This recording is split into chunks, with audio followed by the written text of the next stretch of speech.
Hadirin jamaah rahimakumullah, untuk selanjutnya mari sama-sama kita dengarkan tausiah ilmu agama disampaikan oleh guru kita Adaillah Habiban al-Mahbub Al-Habib Muhammad Bagir bin Alwi bin Yahya Al-Waqat Walifalya tafaddal maskura. Sallu ala Nabi Muhammad.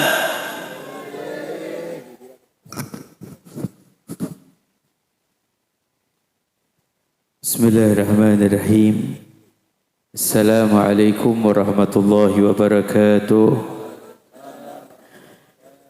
Alhamdulillah Maulana al-Karim wa khaliquna al-azim alladhi laysa kamithlihi shay'un wa huwa as-sami'ul basir. Allahumma salli wa sallim ala sayyidina Muhammadin نورك ساري ومدادك الجاري واجمعنا به في كل أطوار وعلى آله وصحبه يا نور. أما بعد, segala puji dan syukur kita panjatkan kehadirat Allah Jalla Jalaluh. Salawat dan salam semoga selalu terlimpahkan kepada junjungan kita, kekasih kita, panutan kita dan teladan kita, baginda Nabi kita Muhammad sallallahu alaihi wasallam beserta keluarga besarnya dan seluruh sahabatnya, juga para pengikutnya hingga hari kiamat. Semoga kita semua digolongkan menjadi pengikut setia Nabi Muhammad sallallahu alaihi wasallam dengan penuh doa dan harapan agar kelak nanti di hari kiamat kita semua dikumpulkan bersama Nabi kita Muhammad sallallahu alaihi wasallam yang kita hormati, kita muliakan, kita cintai, para alim ulama, para asatidzah, para sepuh, para tokoh masyarakat, wabil khusus keluarga besar almarhum al-maghfurlah Haji Baman bin Awal, hadir bersama sahibul bait Bapak Ahmad Arif, dan juga hadir bersama Ustaz Muhammad Ratib, Ustaz Haji Abidin Nur, Ustaz Dr. Andas Abdul Muqti, dan juga Ustaz Muhammad Tawi, Ustaz Haji Fajar Maulana, Ustaz Burhan Ubaidillah, Ustaz Syarif Hidayat, Ustaz Syafi'i, Ustaz Naharuddin, Ustaz Muhtadin, dan juga para asatidzah lainnya yang mohon maaf saya tidak bisa sebut nama-nama satu persatu, namun tidak mengurangi rasa hormat, rasa ta'zim, dan para hadirin hadirat jamaah peringatan tahlil atau haul almarhum ayahanda Bapak Haji Baman bin Awal dan juga Ibu Haja Ani binti Haji Ahmad. Mudah-mudahan semua yang hadir Allah beri panjang umur, sehat, afiat, dan teruntuknya untuk almarhum dan almarhumah. Semoga ayat yang kita bacakan, khatam Quran yang dilantunkan, zikir dan salawat, doa yang juga kita utarakan, mudah-mudahan semua menjadi pahala untuk beliau-beliau, menjadikan rahmat turun dalam kubur beliau dan menjadikan kubur-kubur beliau taman syurganya Allah. Amin ya Allah ya Rabbal Alamin. Ini adalah salah satu bentuk dari rasa cinta kita, terkhususnya untuk orang tua kita yang sudah meninggalkan kita. Hadirin hadirat, kalau orang tua kita masih ada, kita mampu, kita punya, kita milik, kita mau belikan sesuatu itu manfaat, mau dibelikan rumah bisa dipakai, mau dibelikan mobil bisa dipakai. Namun kalau orang yang kita cintai sudah meninggal dunia, maka kita belikan rumah pun tidak bermanfaat. Kita belikan mobil pun tidak bermanfaat. Sebaik-baiknya hadiah yang bisa kita berikan untuk mereka orang-orang yang telah meninggalkan kita adalah doa dan istighfar. Sebagaimana disebutkan oleh Nabi Muhammad SAW, khairul hadaya minal ahya ilal amwat ad-du'a wal istighfar. Sebaik-baiknya hadiah dari orang yang hidup untuk orang yang sudah meninggal dunia adalah doa dan istighfar. Bahkan dalam hadis lain Nabi mengatakan mal mayyit kal gharik. Tidaklah orang yang meninggal dunia itu kecuali bagaikan orang yang tenggelam di tengah lautan. Yantadhiru du'a yaltahiqun min akhihin sadiqin aw abin aw jiranin. Kata Nabi SAW, menunggu kiriman doa dari kerabat, keluarga, orang tua, anak, tetangga. Maka insya Allah malam ini dari peringatan haul, zikir, tahlil, tahmid, tasbih, bacaan Quran, bacaan Yasin dan semua yang kita baca mudah-mudahan menjadi hadiah teristimewa untuk almarhum almarhumah. Dan hadirin hadirat mengingatkan kita yang kedua, almarhum almarhumah beruntung sampai hari ini masih ada anak cucu kumpul mendoakan. Mau mengirimkan ayat Quran, mau bersedekah untuknya yang diniatkan, mau mengirimkan tahlil, tasbih, beruntung. Pertanyaannya, apakah kita akan seberuntung mereka? Karena kita pasti akan menyusul, apa nanti akan ada anak atau keluarga, sahabat, kerabat yang mau mendoakan kita, mau membacakan ayat Quran untuk kita. Semua itu terikat dengan bagaimana kehidupan yang kita jalani. Kalau kehidupan yang baik yang kita jalani, maka kita pun akan mendapatkan balasan yang baik, balasan yang indah. Maka mulai sekarang jadikan kita orang yang beruntung. Kita didik, kita ajarkan anak kita. Saya teringat Pak, dulu kalau masih kecil, ayah saya tuh kalau ada peringatan tahlil, haul, selalu dibawa. Ikut. Walaupun kita masih kecil mah diiming-iminginnya tenang aja tahlilan mau banyak berkatnya. Ada kuenya, ada makanannya lah, kita yang namanya masih bocah ngikut aja kue. Tapi subhanallah tanpa kita sadari dari kecil kita diajarin tuh. Sampai almarhum ayah saya pernah bilang, "Nak, ingat ya, nanti kalau abah udah nggak ada, kamu yang harus doain abah." Nih doa buat orang tuanya, nanti kalau abah yang udah nggak ada kamu yang doain. Makanya salah satu niat kita nikah, punya anak, biar punya anak yang soleh, solehah, anak yang soleh, solehah yang mau mendoakan orang tuanya. Sampai Nabi SAW menyebutkan dalam Sahih Muslim, disebutkan dalam riwayatnya, idza mata ibnu Adam inqata amaluhu illa min thalath. Kalau wafat anak Adam terputus amalnya kecuali 3 kata Nabi. Sering kita dengar kalau peringatan tahlil, hadis ini nggak pernah lepas. Shadaqatun jariyah, sedekah yang ngalir. Semasa hidup pernah sedekah buat masjid, majelis ta'lim, pondok pesantren yang dipakai, digunain berkelanjutan, pahala terus berkelanjutan, mengalir walaupun orang yang bersedekahnya sudah meninggal dunia. Yang kedua, al ilmu yuntafa'u bihi, ilmu yang manfaat. Semasa hidup orang tua pernah ngajarin, ngedidik, apa yang mereka ajarkan diamalkan walaupun sudah meninggal dunia, maka insya Allah pahalanya terus nyambung, pahalanya terus mengalir. Makanya sampai diajarkan, kita kalau punya anak, ajarin anak kita sebelum diajarin sama guru. Minimal huruf hijaiyah dulu. Karena itu ilmu yang paling manfaat, anak kita bisa alif, ba, ta. Nanti insya Allah walaupun kita sudah meninggal dunia, tiap anak kita ngaji Quran, baca Quran, kita bakal dapat pahalanya. Karena setiap anak kita baca alif, ba, ta, pasti pahalanya disampaikan juga kepada guru yang mengajarkannya. Bukan kita ngelarang naruh anak di sekolahan, bukan. Itu kalau kita udah kagak mampu.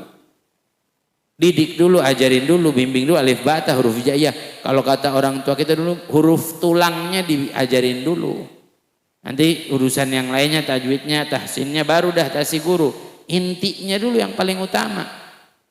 Dan yang ketiga, al-waladun soleh yad'u lahu. Nah, ini yang terpenting, anak-anak yang soleh yang mau mendoakannya. Nabi SAW yang sebutkan. Sampai dikasih jabatan sama Nabi, dikasih titel sama Nabi, soleh, kesolehan. Siapa yang mendoakan orang tua? Ada dalam satu riwayat ada murid datang ke gurunya bilang, "Ya Syekh, apakah saya orang yang soleh?" Ya, gurunya bingung, nanya, apa saya orang soleh? Yang tahu dirinya ya dirinya.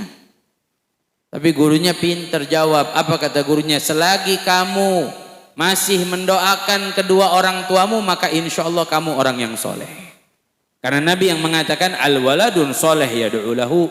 Anak-anak yang soleh yang mendoakannya. Makanya kita jangan pernah putus. Biar kita insya Allah dijadiin anak yang soleh, solehah. Jangan putus, doain buat orang tua kita. Doain mereka yang sudah meninggal dunia. Nanti bakal baliknya ke kita. Inilah tujuan kita supaya punya anak yang soleh. Yang nanti ketika kita tiada, mereka mau mendoakan kita. Sekarang ada anak-anak muda, wala ngaji, wala ngerti baca Quran. Sampai meninggal dunia nyetel MP3. Ngajiinnya pakai MP3 lah. Haula wala quwata illa billah. Biar kita bisa. Biar anak-anak kita pada bisa. Yang ketiga, hadirin hadirat, kita juga pasti akan kembali kepada Allah. Dengan kita memperingati hal ini, kita mengingatkan diri kita. Antum as-sabag, mereka orang-orang yang telah mendahulukan kita bakal nyusul. Nahnu bihimul athar, kita bakal nyusul. Ada wasanya, ada waktunya. Yang namanya kematian mah pasti datang. Bahkan itu satu-satunya yang paling kita tunggu, yang yakin. Sampai Allah sebutkan dalam Al-Quran, wa'bud rabbaka hatta ya'tiyakal yakin. 2 kali disebutin nama Allah kata keyakinan.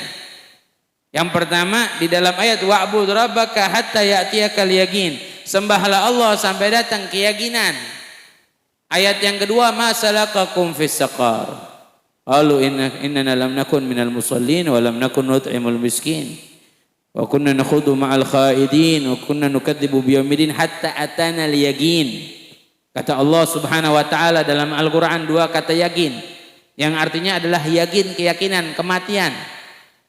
Tinggal kita pilih nih dari 2 kata ini. Makanya kematian bukan yang kita takutin. Kita mah semua pasti mati. Kemarin musim corona orang pada mati, takut sama mati. Ya pasti mati. Dengan virus atau bukan dengan virus, waktunya mati. Kullu nafsin dha'iqatul maut. Setiap yang bernyawa pasti mati. Bukan matinya yang perlu kita takutkan. Dulu Sayyidina Khalid ibn al-Walid, siapa yang gak kenal? Pahlawan perang. Sampai dijulukin Saifullah, pedangnya Allah.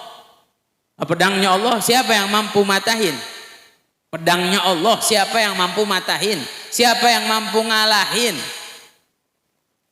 Sampai Sayyidina Khalid ibn al-Walid pernah bilang, "Inni adraktu mi'atu ma'arakah." Saya ini ngalamin 100 perang, bukan 1 perang, 100 perang.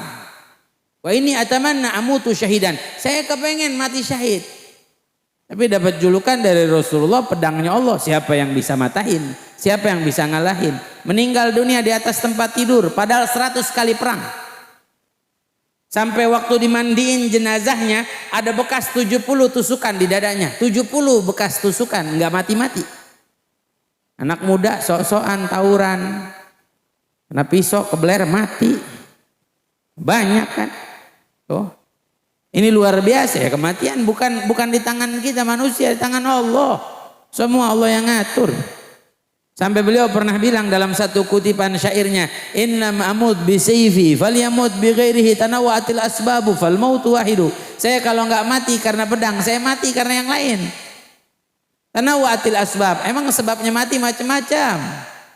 Tapi yang namanya mati, ya satu, mati. Ya ada orang lagi makan keselak, mati. Di jalan mati, lagi main bola, serangan jantung mati. Di mana aja bisa mati. Makanya bukan mati yang kita takutin, tapi 2 hadirin hadirat. Mudah-mudahan jadi hikmah buat kita malam ini. Apa? Yang pertama, sedang apa kita mati? Itu yang perlu kita takutin. Dan Nabi bilang, "Al-mar'u mata ala ma asya alaih." Seseorang itu bakal meninggal dunia bagaimana hidupnya. Kalau hidupnya dalam ketaatan, hidupnya dalam ibadah, hidupnya dalam kesolehan, maka insya Allah meninggal dunia dalam keadaan baik. Tapi kalau hidup dalam maksiat, dalam kelalaian, dalam kegelapan, dalam dosa. Waliyadzubillah, bisa meninggal dunia su'ul khatimah. Ini loh yang perlu kita khawatirkan. Ini yang perlu kita persiapkan. Ada orang-orang soleh, ada ulama, orang soleh, orang-orang yang cinta sama Allah, yang menghabiskan hidupnya buat ibadah sama Allah, sampai bahasanya kagak ada waktu buat maksiat. Mereka yang sebegitu banyaknya ibadah ketaatannya masih takut bagaimana keadaan kematiannya. Bahkan ketika baca satu hadis Nabi takut semuanya. Apa kata Nabi? Kata Nabi, innal abad ya'malu bi'amali ahli jannah hatta yakunu ma bainahu wa bainal jannah illa dhira' fa yasbiq alaihi alkitab wa ya'malu bi'amali ahli nar fa yadkhuluha. Ini orang-orang soleh takut sama hadis ini. Apa kata Rasulullah? Ada hamba-hamba Allah yang kerjaannya ibadah. Apa yang dilakuin? Amalan ahli surga. Tiap hari ibadah, tiap hari taat. Sampai jarak antara dia dengan surga tinggal satu hasta, satu dhira'. Fasbik alaihil kitab. Tapi pas datang ajalnya, dia lagi ngakuin sesuatu amalan ahli neraka, maka apa? Dia masuk dalam api neraka. Karena yang menentukan hidup kita nanti nih, penghujung kita nih. Yang sekarang kita tiap hari lagi mempersiapkannya. Makanya kita ngaji sama guru-guru kita duduk sama kiai, kita belajar, kita cinta sama ulama, kita banyak berzikir, duduk kita sholawatan. Apa tujuannya? Kita sedang mempersiapkan penghujungnya nih. Sebegitunya orang-orang soleh pada takut. Sampai ada orang soleh disuruh milih, andai saya disuruh milih, mati di pintu kamar dalam Islam, mati di pintu rumah dalam syahid, saya pilih mati di pintu kamar sebelum nyampe pintu rumah. Orang-orang tanya, kenapa nggak pilih mati syahid di pintu rumah? Kata orang soleh bilang, saya nggak tahu bagaimana hati saya dari pintu kamar sampai pintu rumah. Kalau Allah bolak-balikan hati saya, waliyadzubillah, bisa-bisa memang meninggal di dalam mata manusia syahid, tapi di mata Allah bagaimana? Sampai Nabi SAW ada yang mengatakan, inna ummati ashab syahid ashabul furush. Kata Nabi SAW, umat saya ini mati banyaknya di patidur, kata Nabi. Ini Nabi yang ucap. Syahidnya di patidur. Ya, orang kalau sakit perut mati syahid. Orang melahirkan mati syahid, tempat tidur. Sampai Nabi SAW mengatakan seperti itu. Tapi ini intinya apa? Orang saking apa? Saking takut, Allah rubah hatinya, Allah rubah keimanannya. Apalagi di akhir zaman, luar biasa. Berapa banyak orang sekarang yang kerjaannya cuma memfitnah, mengadu domba, buat orang berubah imannya. Makanya kita kayak ngaji, kita zikir, kita lagi ngisi hati kita nih. Ya mohon maaf, hati kita kosong. Kalau nggak diisi dengan zikir, yang ngisi hal-hal yang buruk, nih hati kita. Sekarang di luar sana berapa banyak orang ngisi hati-hati manusia hal-hal buruk. Berapa banyak orang yang sampai sekarang nggak beriman sama Allah. Berapa banyak orang nggak beriman sama Rasulullah. Berapa banyak orang nggak beriman sama surga, nggak beriman neraka, nggak beriman tentang kubur, bagaimana nikmat kubur, siksa kubur, mereka nggak beriman. Diajarin anak-anak kita, dibuat pemikiran seperti itu. Banyak kenyataannya. Supaya apa? Supaya orang berubah imannya. Makanya kata Nabi, fi akhir zaman yusbih mu'min wa yumsi kafir. Ada orang pagi hari masih beriman, sorenya udah nggak beriman. Ada. Nih zaman kita nih. Yang kita sekarang juga perlu takutin, kalau orang-orang soleh aja yang banyak ibadahnya aja mereka takut mati su'ul khotimah, apalagi kita. Kita yang kurang-kurangnya ibadah. Dan yang kedua dari lafadznya Nabi, supaya kita nggak berprasangka buruk sama orang. Jangan prasangka buruk sama orang.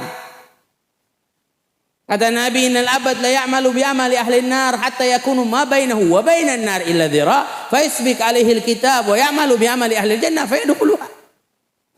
Ada hamba Allah yang senang maksiat, yang dilakuin amalan ahli neraka, yang dibuat dosa tiap hari, sampai jarak antara dia dengan neraka tinggal satu hasta nih. Tapi apa? Di penghujungnya dia beramal amalan ahli surga, maka dia dimasukkan ke dalam surga oleh Allah. Supaya kita jangan prasangka buruk melihat ada orang senang maksiat, emang ini ahli neraka. Emang neraka punya kita yang nentuin. Lah orang kita kan begitu, prasangka buruk aja sama orang. Hati-hati. Makanya yang selamat tuh siapa yang selamat? Mereka yang hatinya bersih. Kata Nabi Allah dalam Al-Quran, wal yawma la yanfa'u malun wala banun illa man atallaha biqalbin salim. Hari kiamat tuh harta kita nggak nolongin kita, anak nggak bisa nolongin kita. Itu yang kita manja, yang kita bela tiap hari, nggak nolongin kita. Kecuali apa yang nolongin kita? Atallaha biqalbin salim. Yang datang kepada Allah hatinya selamat, hatinya bersih. Orang-orang soleh diangkat derajatnya tinggi sama Allah. Kebanyakan di antara mereka bukan karena banyak sholatnya, bukan karena banyak puasanya, tapi hati bersih. Salamatus sudur, safiyal galab. Itu mereka.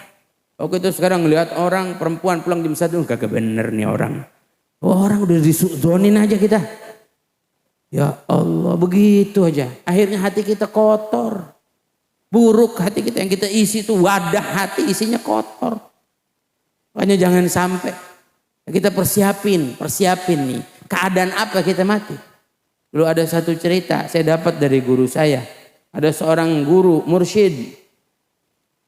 Jamaah muridnya banyak. Punya burung di rumahnya. Burung bisa ngomong. Burung kalau bisa ngomong mahal tuh. Ya, burung sampai jutaan bisa ngomong tuh burung. Saya kemarin ada tempat saya ngaji tiap malam Jumat awal bulan. Burung nuri apa burung apa bisa ngomong. Masya Allah tuh burung malam cerewet. Kita bilang nih burung ya. Dia cerewet banget. Dia jawab enggak cerewet. Begitu. Pinter tuh burung luar biasa tuh. Burung bisa ngomong. Ini burung dilatih sama nih kiai, sama nih ustadz. Tiap hari zikir. La ilaha illallah, la ilaha illallah. Kadang-kadang tuh burung sama manusia fasehan burung ngucapin la ilaha illallah. Tiap hari dilatih la ilaha illallah. Tiap hari dilatih la ilaha illallah. Suatu hari si guru minta tolong muridnya, santrinya, tolong dong mandiin burung saya. Dikasih tuh. Suruh masuk ke area rumahnya, dibukain tuh. Rumahnya pas depannya gang.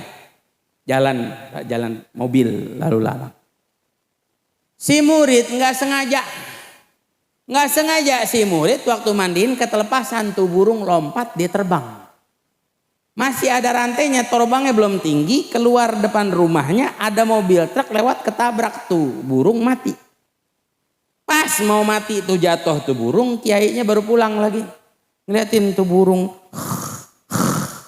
Tuh burung diliatin. Sama tuh kiai diliatin. Si santri udah ketakutan nih, ya burung mati lagi nih burung. Ya disuruh mandiin dia mati. Gak lama kiai udah diliatin begitu, suruh santrinya udah mati, beresin dah, kuburin ya. Rapi dikuburin, si kiai diem, tau-tau nangis saja. Si santri bingung, kiai gimana nih? Kenapa nangis? Kiai sedih. Kiai nanti saya dapat rezeki saya gantiin burung kiai. Kata kiainya jangan, gak usah, saya gak perlu. Terus kenapa kiai nangis? Dia bilang saya nangis, saya lagi liatin itu burung. Tiap hari saya ajarin ngucap la ilaha illallah. Dia fasih ngucap la ilaha illallah. Tapi pas meninggal dunia mau matinya nggak bisa ngomong la ilaha illallah. Saya lagi takutin saya, kata kiai. Saya lagi takutin saya tiap hari dikirin la ilaha illallah, la ilaha illallah, la ilaha illallah. Saya takut saya mati nggak bisa ngucap la ilaha illallah. Tuh sampai sebegitunya orang soleh. Kita juga lagi khawatir nih, keadaan apa kita mati, lagi apa kita mati. Waliyadzubillah. Dia gak apa-apa deh ngelakuin dosa dikit, masih panjang umur. Pas lagi ngelakuin tuh dosa, Allah ambil nyawa kita, bagaimana coba? Nah yang kedua, yang kita perlu takutin, apa yang kita bawa mati. Apa nih yang kita persiapin. Apa yang udah kita lakuin yang bisa menjadikan jaminan nanti kita bisa jumpa sama Allah nggak malu. Jumpa sama Allah nggak punya salah. Jumpa sama Allah dengan senyuman indah dari kita. Itu yang kita harapin sekarang, itu yang harus kita khawatirkan, itu yang harus kita takutkan. Karena semua yang kita lakukan di dunia bakal kita bawa sampai ke akhirat. Apa yang kita perbuat, kita lagi persiapin jalan kita. Kalau kata Imam Al-Ghazali, lana safar tawil, kita punya perjalanan panjang. Belum kita mulai, kapan mulai? Meninggal dunia tuh ditaruh di liang lahat, perjalanan panjang. Mohon maaf saya sebutin, orang tua kita yang udah dikubur udah puluhan tahun. Engkong-engkong kita yang udah ratusan tahun di dalam kubur. Kita hidup belum tentu sampai ratusan tahun. Yang hidup belum sampai ratusan tahun, yang dikubur udah ratusan tahun. Berapa lama tuh perjalanan mereka di alam kubur? Itu baru alam kuburnya. Luar biasa, perjalanan panjang. Imam Ghazali sampai menyebutkannya. Wazad, gimana bekal kita kata beliau. Rugi kalau kita punya bekal sedikit. Rugi. Makanya kita lagi persiapin. Dulu Imam Hatim Al-Asam punya guru namanya Imam Syakik Al-Balkhi. Imam Syakik ini ulama salafus soleh, ulama zaman salaf. Kita sering dengar tuh kata salaf, kata salaf. Kita biar tahu salaf tuh 200 tahun setelah Rasulullah tuh masa disebut namanya masa salaf. Kita mesti kenal, jangan kalau ada orang menyebut ini ajaran salaf, tapi kitanya nggak kenal sama ulama salaf, ngaco kita. Ini diantara ulama salaf Imam Syakik Al-Balkhi wafat 129 Hijriah. Punya murid namanya Hatim Al-Asam. Ini murid luar biasa, 30 tahun belajar. Sampai beliau pernah mengatakan, ya Hatim, sahabatani 30 sana. Hai Hatim, kamu bersahabat sama saya 30 tahun. Enggak sebentar, 30 tahun. Luar biasa, ngaji sampai 30 tahun. Kita orang-orang kita baru ngaji sebulan, bapaknya disalahin sama dia.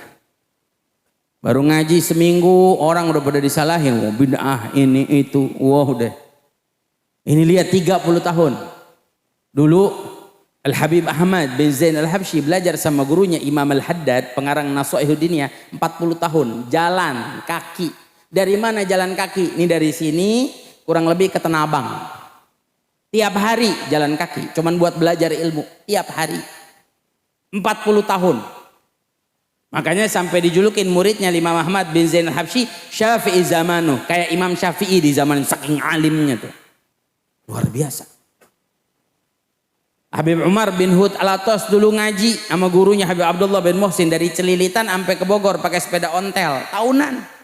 Kita kadang-kadang ya Allah musola masjid pengajian 100 meter kita kagak nyampe-nyampe.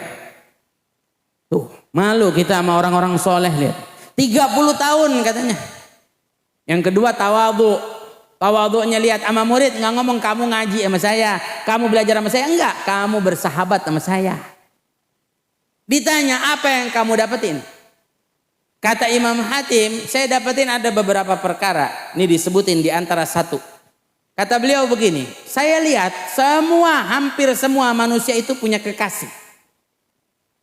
Hampir semua manusia itu punya kecintaan. Pasti punya yang dicintain. Gak cinta sama pasangannya, sama anak, sama orang tua, sama benda. Di kampung saya ada orang baru beli motor. Cintanya sama motor luar biasa. Saya senderin dikit langsung dilap habis saya ngangkat tangan. Saking cintanya sama tuh motor. Tuh, cinta. Nah ini cintanya luar biasa kan, kita semua punya kecintaan. Ada yang kita cintain anak, kita cintain orang tua. Tapi kata beliau apa? Semua yang mencintai pasti akan ditinggalkan. Paling terakhir ditinggalkan pada saat sakaratul maut. Nggak bakal ditemenin. Paling ujung kata dia, paling akhir di saat jasadnya ditaruh di liang lahat. Boleh cek berapa banyak orang kalau udah sakaratul maut semua keluar dari ruangan. Orang tua meninggal, anak-anak pada keluar nangis. Tanya kenapa? Udah habis, udah ngabisin tuh. Dulu Malaikat Jibril waktu Rasulullah SAW sakaratul maut keluar. Kata Rasulullah, kamu kenapa nggak mau nemenin di sini? Dia bilang, ya Rasulullah, sedihnya hati saya, sedihnya saya melihat engkau dicabut nyawamu ya Rasulullah. Paling jauh orang nemenin yang dicintai sampai di mana? Liang lahat. Belum pernah dapetin ada orang mau ikut ke liang lahat.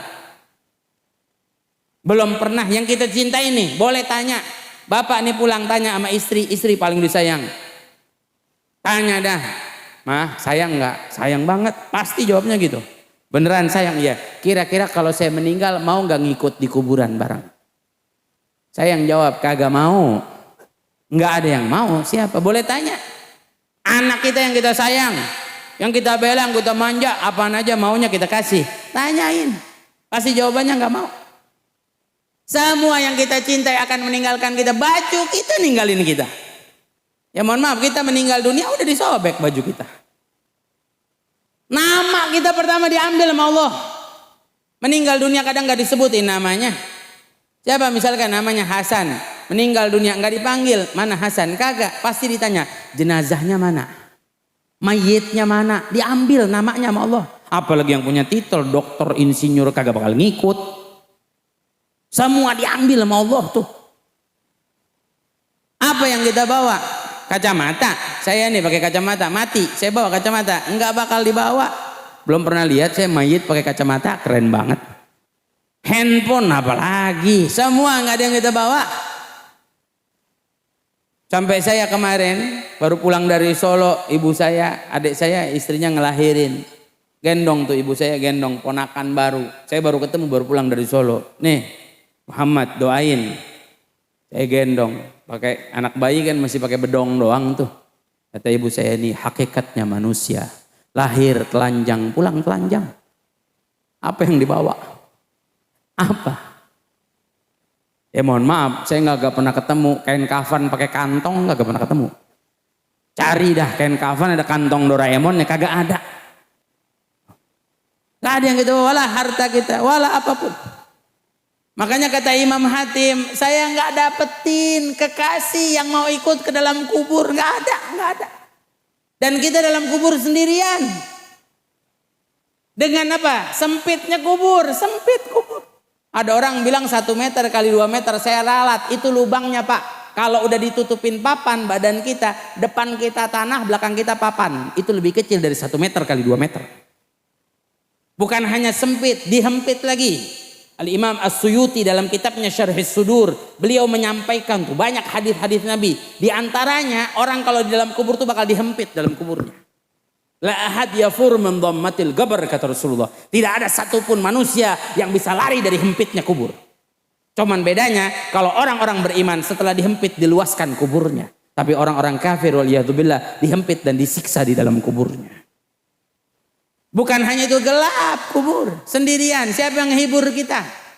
Makanya kata Imam Hatim, saya cari kekasih siapa yang mau nemenin saya dalam kubur. Saya tidak dapetin kecuali satu. Hanya satu kekasih yang mau menemani di dalam kubur. Apa itu? Hanya amal-amal soleh kita. Amal soleh yang akan meluaskan kubur kita. Amal soleh yang akan mencahayakan kubur kita yang gelap. Amal soleh yang akan menghibur kita. Sampai dalam satu riwayat disebutkan, ketika jasad kita di dalam kubur ditaruh, nanti datang sosok malaikat bersama yang bercahaya indah. Ketika ditanya siapa, dia adalah amal-amal soleh selama kita hidup di dunia. Makanya tuh, yang sekarang perlu kita persiapin amal soleh biar jadi bekal kita. Ini yang harus kita siapin. Harus kita takutkan apa yang kita bawa mati. Makanya pesan saya terakhir, kita manusia tapi jangan cuma jadi manusia, rugi. Jadi manusia cuma jadi manusia, rugi. Allah kasih kita kesempatan umur, kasih rezeki, dikasih kemudahan, dikasih apapun. Biar apa? Biar kita taat sama Allah. Biar jadiin dalam ibadah pada Allah, dikasih keluarga, jadiin ibadah, dikasih rezeki, jadiin ibadah. Kita yang masih punya orang tua, ayo ibadah, jadiin bekal. Itu bakal jadi surga kita. Huma jannatuk wa huma naruk, kata Rasulullah tuh orang tua kita, dua-duanya bisa jadi surga kita, bisa jadi neraka kita. Kalau kita bakti sama orang tua kita jadi surga buat kita. Kalau kita nggak bakti sama orang tua, durhaka, jadi neraka kita.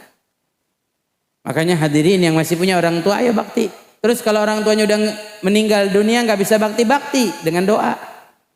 Malam ini kita dikasih satu gambaran bakti sama orang tua. Bakti sama orang tua bukan hanya sekedar ini aja, bukan. Kita akur sama saudara kita tuh bakti sama orang tua. Kita sama saudara kagak ribut, kagak berantem. Apalagi cuman gara-gara urusan duniawi, urusan warisan kita berantem. La haula wala quwata illa billah. Nggak bakal kita bawa sampai mati kita, nggak bakal kita bawa. Makanya Rasulullah Shallallahu Alaihi Wasallam ngajarin kita jangan sampai kita ribut sama keluarga, sama saudara, jangan sampai putus tali silaturahim gara-gara urusan dunia. Itu bakti. Kita baik sama kakak kita, baik sama adik kita, itu bakti sama orang tua tanpa kita sadarin, walaupun orang tua kita sudah meninggal dunia. Ayo kita persiapin. Jadi manusia jangan sekedar jadi manusia, tapi jadi manusia yang beruntung. Kalau cuma jadi manusia kita rugi. Siapa yang sebut? Bukan saya, Pak. Yang sebut Allah dalam Al-Quran, innal insana lafi khusrin. Allah sebut wal asri. Allah bersumpah demi masa, demi waktu, demi umur yang Allah berikan buat kita nih.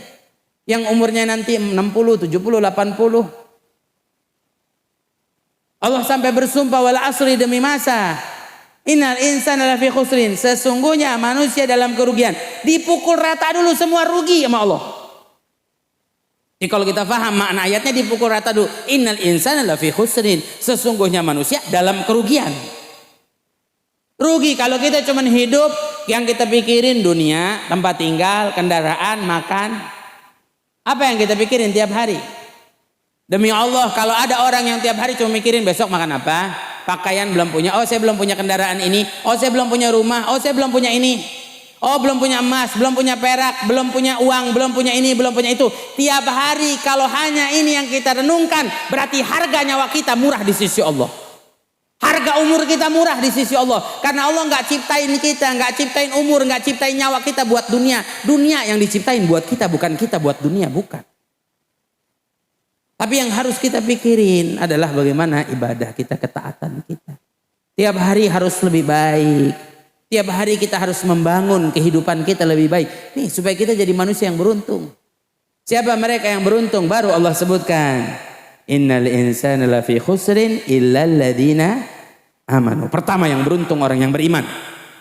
Mereka yang tiap hari nguatin iman, nambahin iman. Mau duduk sama kiai, mau ngaji sama ulama biar kuat imannya. Bukan cuma ngeliatin sisi dunia. Ya mohon maaf, saya bisa sebut orang kita sekarang makin jauh imannya bisa pada rusak. Nih handphone ngerusak iman. Berapa banyak anak-anak muda kita yang rusak imannya dengan handphonenya, dengan pergaulannya, hancur. Kita perlu nguatin iman. Nih pengajian kayak begini, ini nguatin iman nih. Insya Allah kita pulang dari sini Allah kuatkan iman kita. Yang kedua, wa amilus sholihat, perbanyak amal soleh terus biar nambah. Jangan sampai kita rugi. Dua kuncinya, iman dan amal soleh. Ini yang kita persiapin.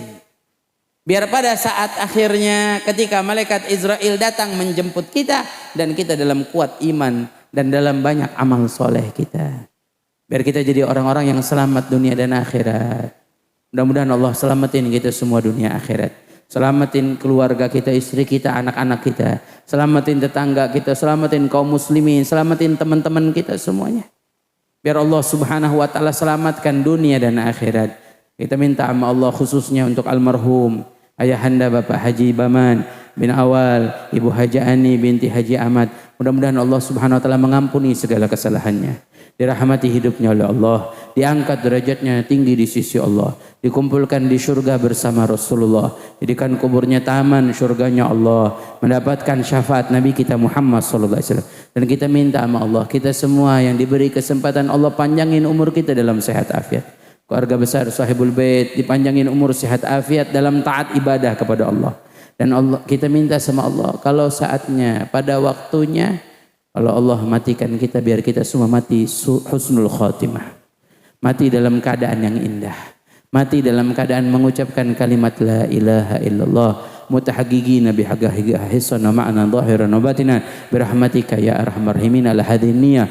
Wa likulli niyatin salihah wa ila hadratin Nabi Muhammad sallallahu alaihi wa alihi wasallam bi sirril Fatihah. A'udzu billahi minasyaitonir rajim. Bismillahirrahmanirrahim.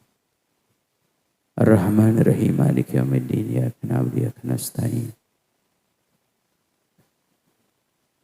Amin. Mungkin ini saja yang bisa disampaikan, kurang lebihnya mohon maaf. Mudah-mudahan bermanfaat buat kita, menambah semangat kita dalam ketaatan, menjauhi kita dari segala dosa. Al-afu minkum. Wassalamualaikum warahmatullahi wabarakatuh.